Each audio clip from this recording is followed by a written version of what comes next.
And welcome back to, sadly, the last edition of the 2020 Jefferson Lines, bringing us the Twins wrap with Dick Bremer, the television voice of the Minnesota Twins. I am Derek Hanson, and, well, I really thought going into this year, Dick, that, this postseason, I was feeling good about life. But not only, we can talk about the Twins and everything else, but as we saw last night, too, you got a playoff experienced team. You can't take a team like the Houston Astros lightly whatsoever.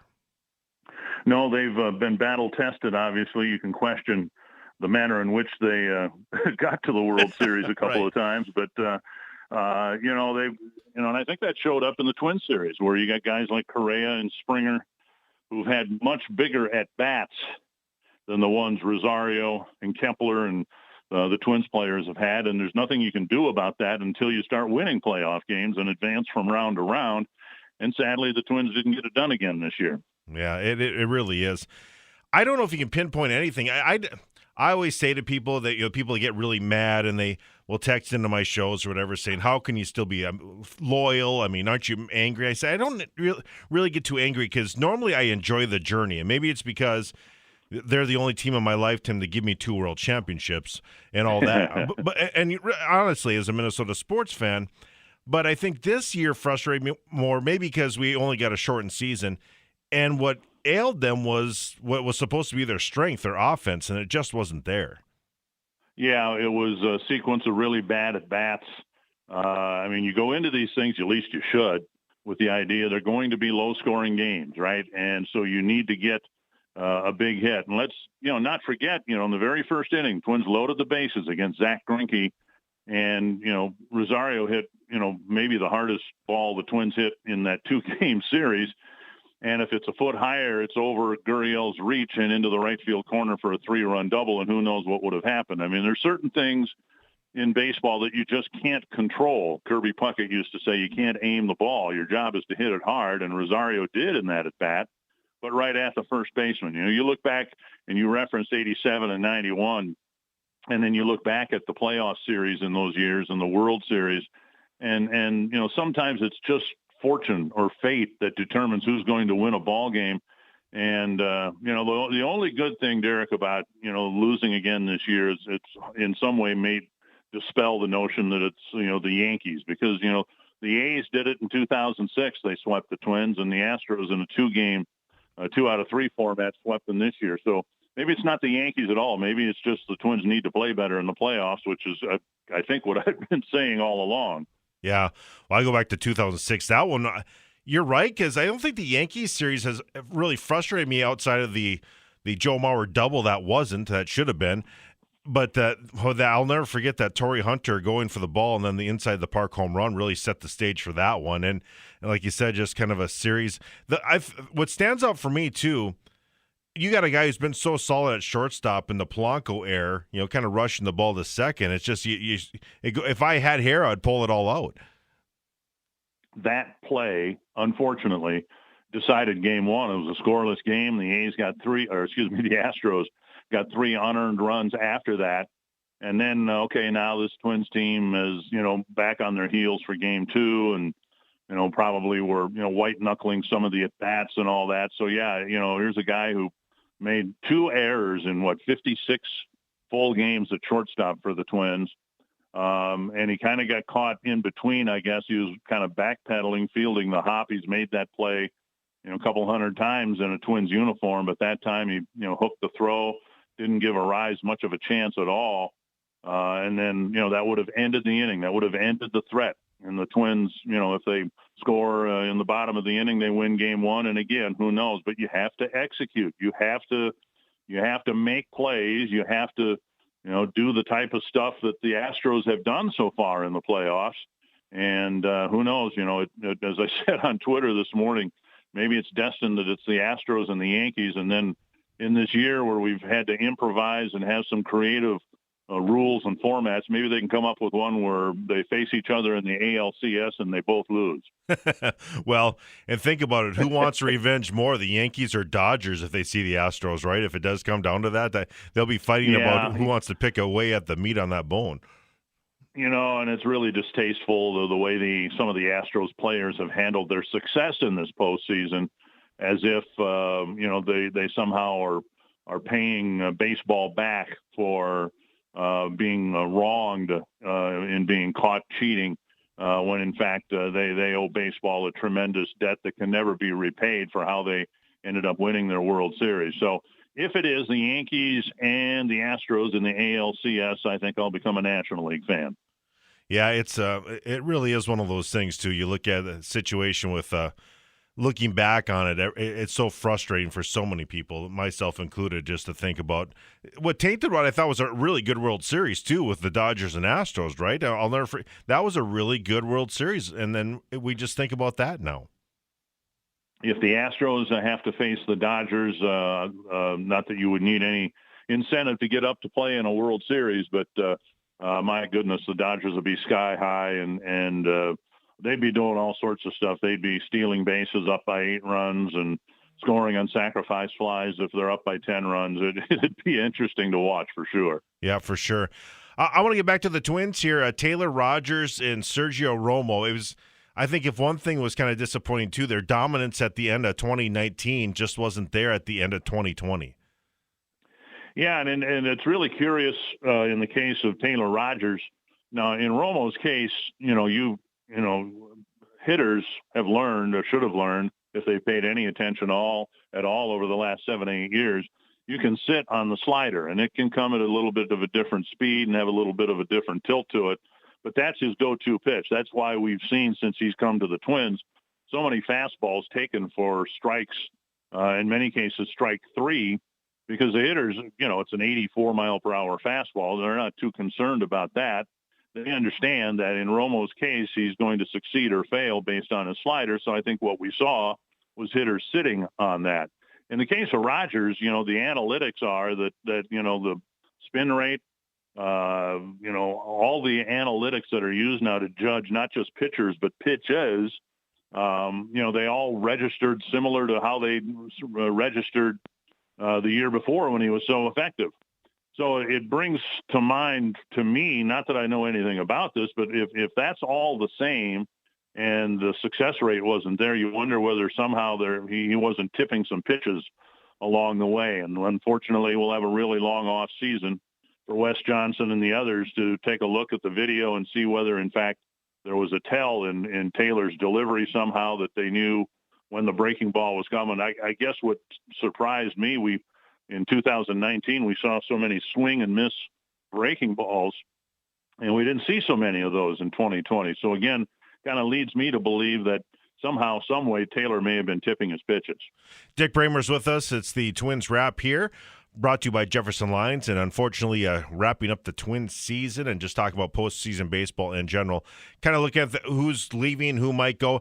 What's your take on as far as that? I mean, does Romo come back? Rogers is still around. Do they get someone to maybe back-end Rogers as a closer? We'll start with the bullpen. How do you think that's going to shape up for next year? Because Trevor May has been throwing heat. I'd hate to see him go as well. Yeah, but Trevor's a free agent, and so he has the freedom to consider the Twins offer, and I strongly suspect they'll make one. Consider the Twins offer, and then go someplace else if they choose to. In Trevor's case, it may work out well for him. The Seattle Mariners have all kinds of holes in their bullpen, and that's Trevor's home area. So he may get a really lucrative offer from the Mariners, and that might lure him away from the Twins. But Taylor Rogers will be back. A guy who kind of fell off the map, Zach Littell. I know he's still very highly thought of in the Twins organization, a great power arm. We'll have to wait and see. Even when teams win World Series, it seems like the bullpen is the most fluid part of any team's roster in the off season. They come and they go and they, reappear someplace else. I know the Twins were thrilled with Tyler Clippard. They'd like to bring him back. But again, he's a free agent, which means he's free to go someplace else if he chooses to. So, even if the Twins were still alive and were going on to a World Series championship, inevitably there would be changes in the bullpen. Getting to the starters then, and I should ask you about this too. I want to ask you about this. Taking out Kenta Maeda and also Jose Barrios after 5 innings. I know the analytics now are saying you don't want to see the lineup the third time around, but boy, for me, and I know Dan Gladden said on the radio side, you gotta, if you want these guys to be the next Clayton Kershaw, they got to go through that, and they just have to face that fear. What's your thought on that? Well, I didn't have a forum, of course, during the postseason, but I was telling people privately, Jose Barrios is a great pitcher, right? I mean, all-star pitcher 2 times. And the one thing that's lacking on his resume is a signature game. And I suggested to people who I was around in watching the playoff games that maybe, game 2 would be his signature game. Well, the fact is, as you point out, you really can't have a signature game if you go 5 innings and you're taken out.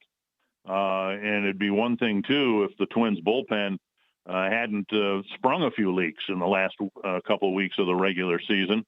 I think that's justifiably a questionable decision to take Kenta Maeda out after 5. And I always look at things, Derek, from the standpoint of the other team. How are they going to react to a pitching change? And I can promise you, in the case of the Astros, when Maeda and Barrios each came out, the Houston dugout was pretty happy about that, because they weren't hitting anything hard against either one of those guys. It's the way things are done, not just in the Twins organization, but organizations across baseball. Unless you have a Kershaw or a Cole or somebody like that, you're really skittish these days about letting your hitters face a lineup for the 3rd time.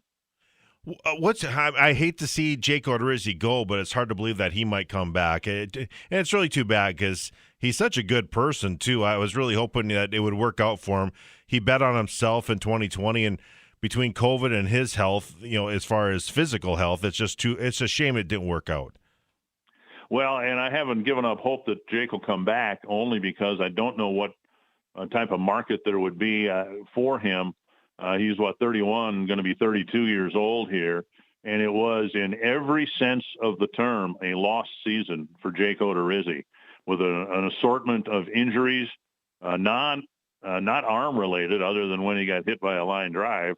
But structurally, his arm is fine. He's a very cerebral pitcher out there.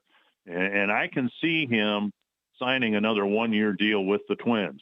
What's going to be interesting is, how soft is the market going to be generally in baseball? I mean, this is an industry that did not sell a ticket for the regular season. And so now, for the Jake Odorizzis of the world and the Trevor Mays of the world, you're entering free agency, but so many teams have so much money already committed to 2021 because of existing contracts. What on earth is the market going to be for the free agents entering a market that is not in economic, peril or anything like that? But there will be adjustments made, perhaps by all 30 teams, when it comes to, budgets for next year, both on and off the field.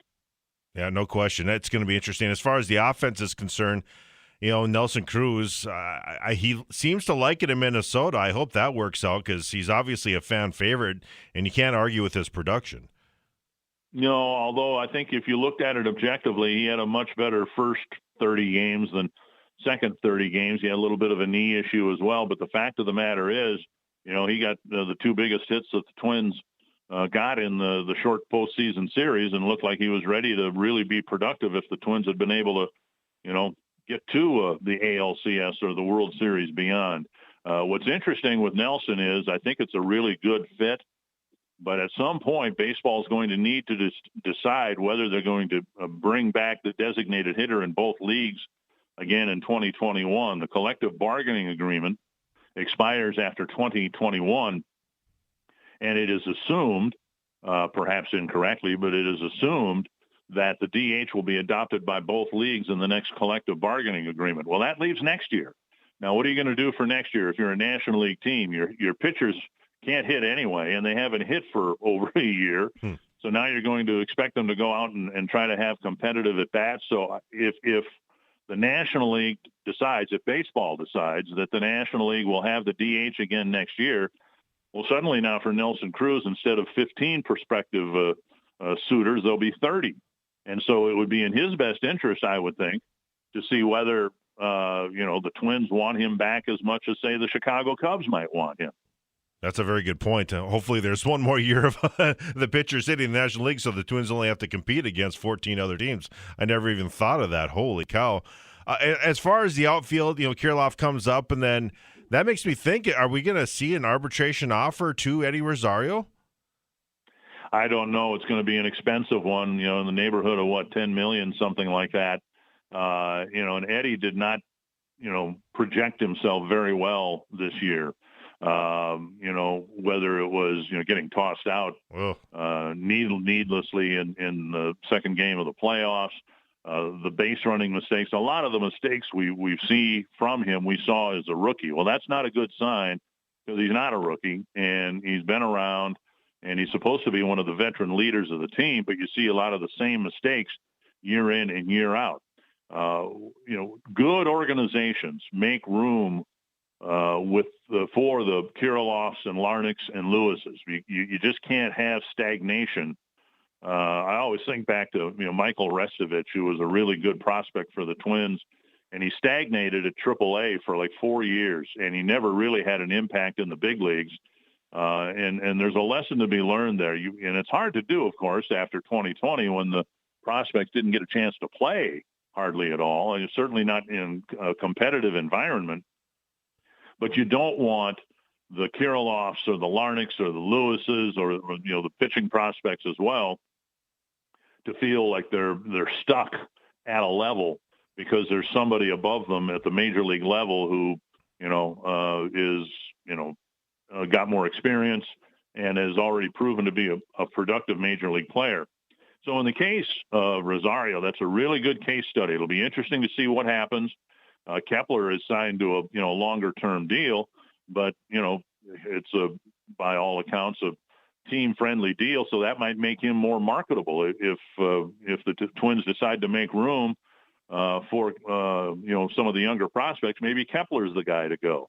So we'll see. I think there will be some movement in the outfield to allow at least one of these young guys to come up and play.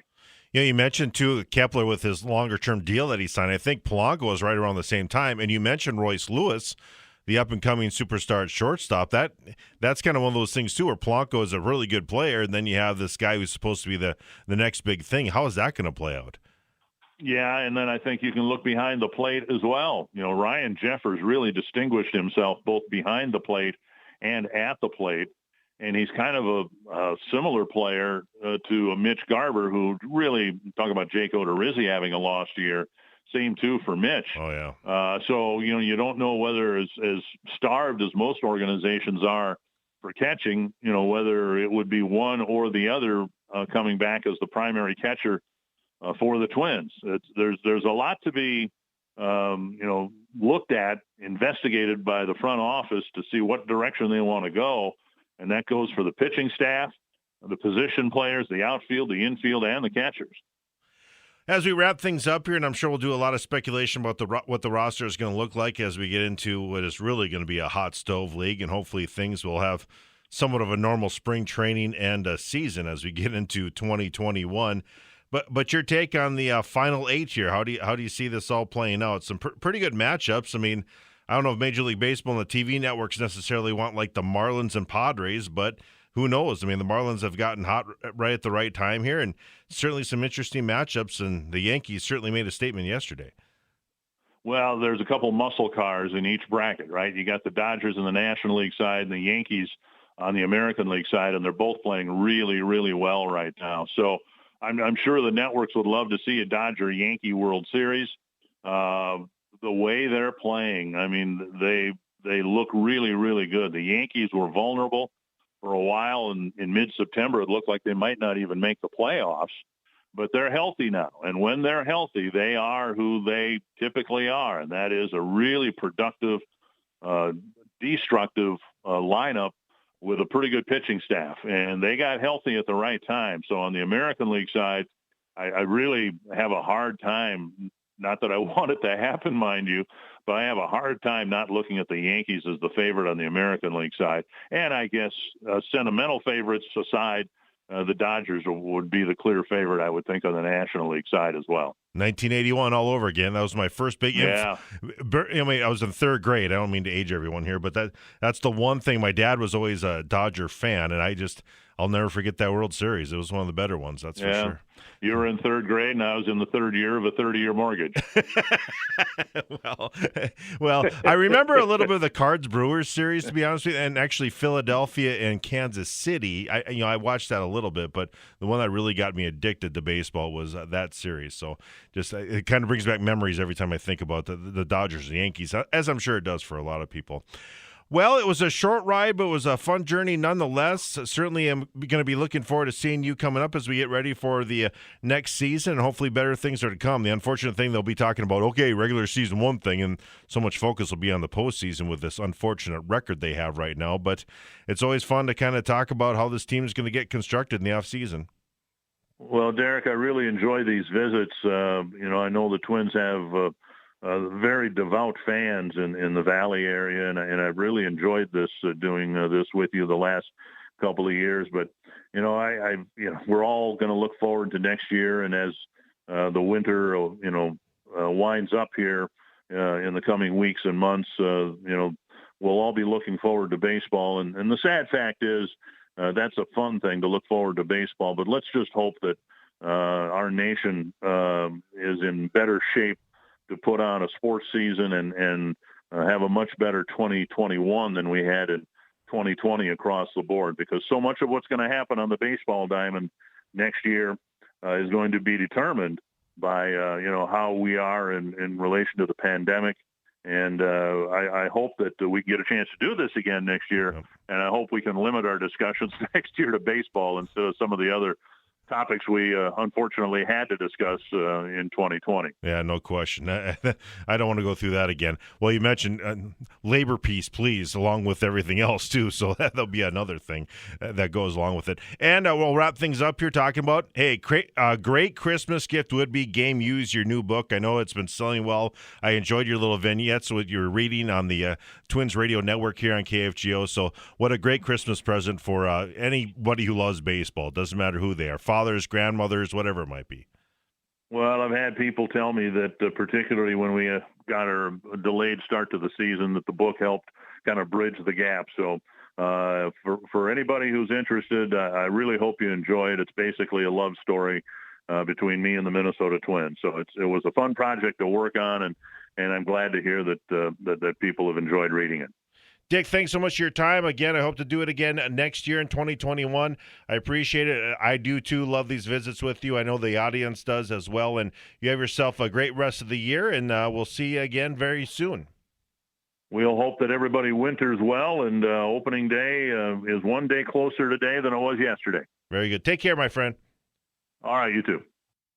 Dick Bremer again. The Twins wrap, our final one of 2020. It was just too short. We talked to him throughout most of the summer, and most of our conversations, unfortunately, were about them not being able to come to some type of agreement to play baseball, but they finally got that done, and that is the good news there. Again, the Twins wrap brought to you by Jefferson Lines, and we'll see how this postseason plays out. We'll take your phone calls, 237-5948. 1-800-880-5346. You can text message us 35270. Then we'll head to today's KFGO, featuring news and views at night and some other great interviews and conversations that we had throughout the day with all our great live and local shows here on KFGO. This is Couch Potato Radio. Derek Hanson with you here on the mighty 790.